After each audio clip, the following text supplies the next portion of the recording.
In the first video of this two-part series, we told you about the man who decoded the secret of building the pyramids in Egypt. We talked about Tesla and the free energy he wanted to give to the world, and we ended with the anti-gravity devices that never saw the light of day. However, in this section, we go much deeper into a web of blackmail, trumped-up charges, reprisals, and even assassinations, just to stop inventions that would wipe out industries bringing billions to their investors. The alternative electricity. After the first part of the video where we talked about electromagnetism, now let's get to that. A fuel-less generator was said to have been invented by Lester Hendershot in the late 1920s. Claimed to have the ability to harness the Earth's magnetic field to produce electricity, the Hendershot generator could very well.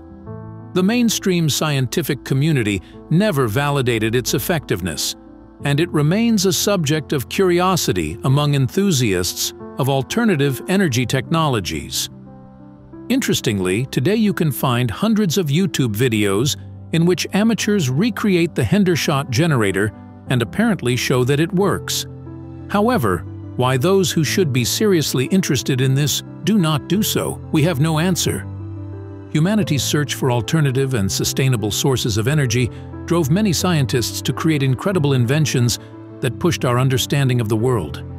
Introduced in 1989 by Martin Fleischmann and Stanley Pons, cold fusion promised to be a low-energy nuclear reaction producing significant heat, potentially solving global energy needs. Fleischmann and Pons' claim has generated considerable media interest and excitement. However, other scientists have failed to reliably replicate their experiments. The two scientists have since been branded as quacks by the wider scientific community. Eugene Mallove, a proponent of Fleischmann's and Pons' research into the field, said in his book that the experiment was a success and was replicated several times. Risking his career as a scientist, Mallove published books and articles on alternative energy, claiming that there was an organized campaign of ridicule on the project and himself. Tragically, Mallove was murdered in 2004, with some tying the mysterious crime to his research. In time, interest in cold fusion waned, and it was put to rest. Martin Fleischmann died in 2012, while Stanley Pons emigrated to France, where he continued his research in chemistry, but now away from the limelight. But when scientists decide to change an industry that handles billions, things get really ugly. Vehicles from the future. Perhaps it's more accurate to say from vehicles of the past because they were invented decades ago. A car with water propulsion, the original electric car, and many others that you cannot even imagine. 100 years ago, people dreamed of flying cars, and when humanity first stepped on the moon, we believed that it would only be less than a century before interplanetary travel became possible. Well, it's been over 50 years, and we still haven't even set foot on the moon again. What happened? This is one question that is hard to answer. Of course, leaps of progress such as that wouldn't happen in a few years. But given that man created nuclear energy in the 40s, arrived on the moon in the 60s, and the internet in the 80s, it makes us think.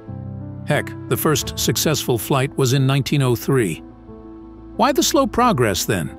Or could it be that there had been wondrous means of transportation that were kept from us?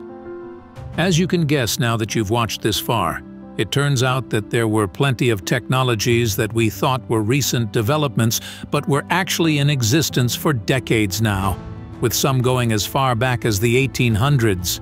Stanley Meyer's water-fueled car, which claimed to run on water by splitting it into hydrogen and oxygen, promised a revolution in fuel technology but faced skepticism and was dismissed as unprovable, whatever that may mean.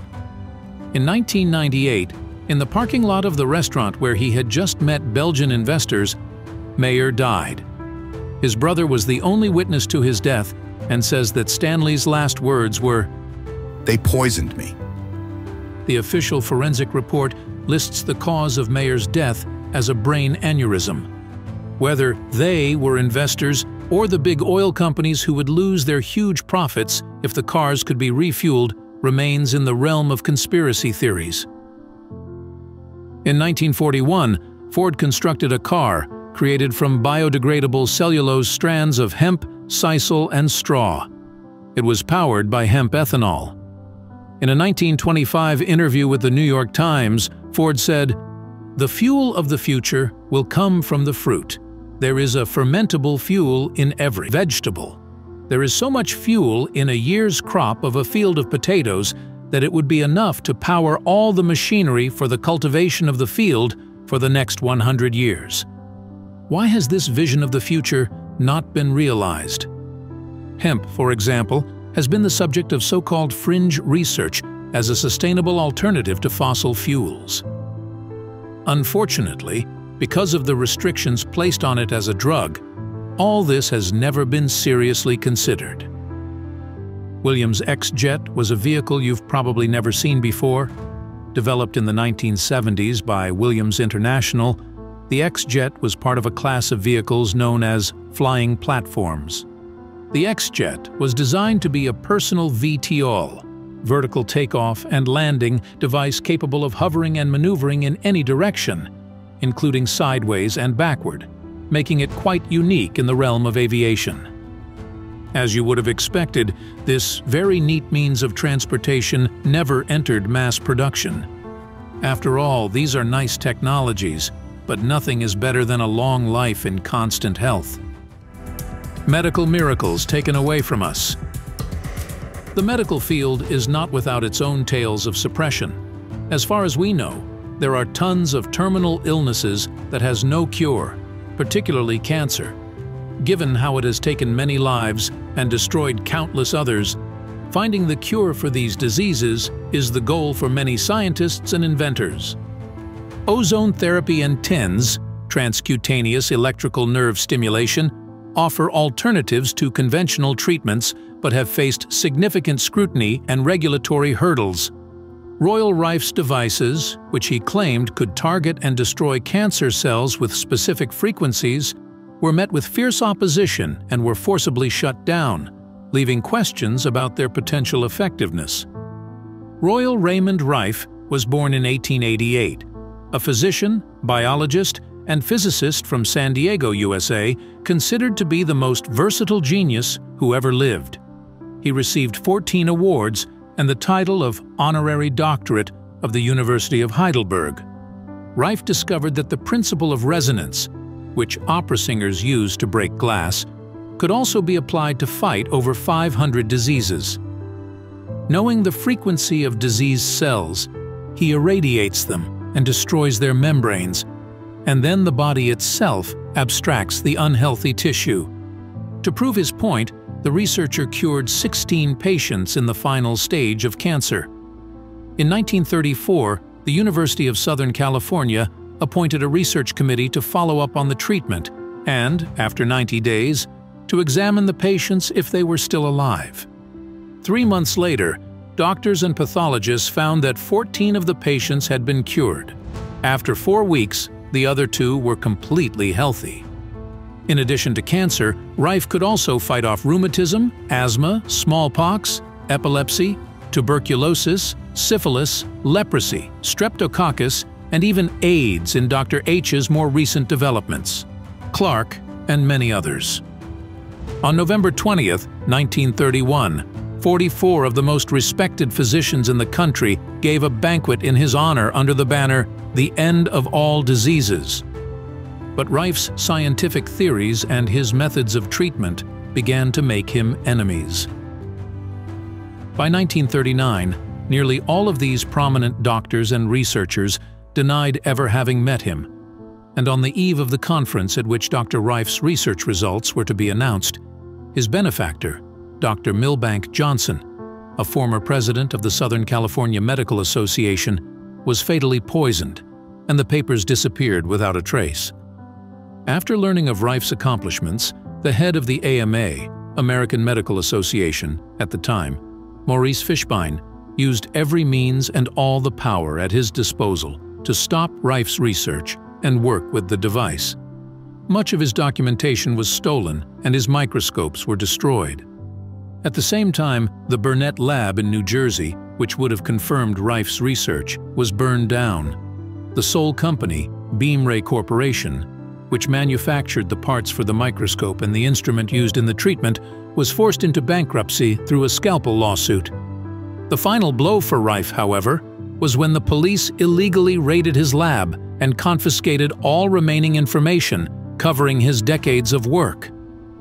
Doctors using his method were threatened with revocation of their right to practice and even imprisonment, and those who tried to defend him were subjected to financial reprisals. No medical journal would agree to publish his works any longer. All this filled Rife with bitterness and led him to alcoholism. He died poor and forgotten in 1971, the year the US government declared war on cancer. What monstrous hypocrisy, don't you think? Similarly, claims of cancer-free cigarettes and other supposed anti-cancer cures have surfaced over the decades, often dismissed or pushed out of the public eye by pharmaceutical interests and regulatory bodies. One story in particular was Project XA, led by James Mould and backed by the Liggett and Myers tobacco coster. Since 1955, Mould and his team have worked to create cancer-free cigarettes. But 20 years later, the project was stopped by L&M for fears of litigation. Mould was forbidden to publish his research on the subject, something which could have been beneficial to cancer research. Which tells us a lot and leads us to controlling the world. From miraculous medical inventions to creations that could very well control or destroy the world. Powerful technologies that can serve as a means to maintain power or suppress competition, such as the nuclear bomb and the rumored Tesla earthquake machine, have historical precedents. Even in the earliest civilizations, there was also suppression of these inventions, especially since whoever has these weapons technically controls the world around them. Greek fire, a Byzantine invention that dominated naval warfare by burning even on water, remains a closely guarded secret lost to time. The tale of flexible glass in ancient Rome, where an inventor was purportedly executed to prevent economic disruption, shows the lengths to which authority may go to maintain control. The famous Antikythera Mechanism, which was discovered only very recently, suggests advanced technological knowledge that could alter our understanding of history and time, yet they remain shrouded in mystery and skepticism. Nobody knows how such advanced technology existed in ancient Greece. Going back to Nikola Tesla, one of his most intriguing theories was the radiant energy device proposed using the natural energy around us for power, a concept that threatened established energy monopolies and was never fully realized. Tesla envisioned a world where energy would be freely available in the same way that air and sunlight are. It's sad to think that so many inventions that could have improved our lives for the better were kept under wraps. But just think about it. If Tiberius Caesar killed the inventor of flexible glass without hesitation, Tesla's notes went missing under mysterious circumstances, and over 5,000 patents were hidden by the US government. Then it's also very possible that conspiracies meant to suppress inventions that were helpful for humanity, yet disruptive for the elites, do actually exist. Curiously, many of the inventors in this list were either ridiculed, detained, and worse, even murdered. These forbidden technologies could have very well saved lives and advanced our civilization. But if they get in the way of those who hold the power and want to maintain the status quo in any method possible, it's likely they won't see the light of day. If all this seems monstrous to you, then you haven't watched our video about the mad scientists of Plum Island and how they created one of the diseases that infect millions of people around the world today. Just click the thumbnail on the screen now, and we'll see there in a second.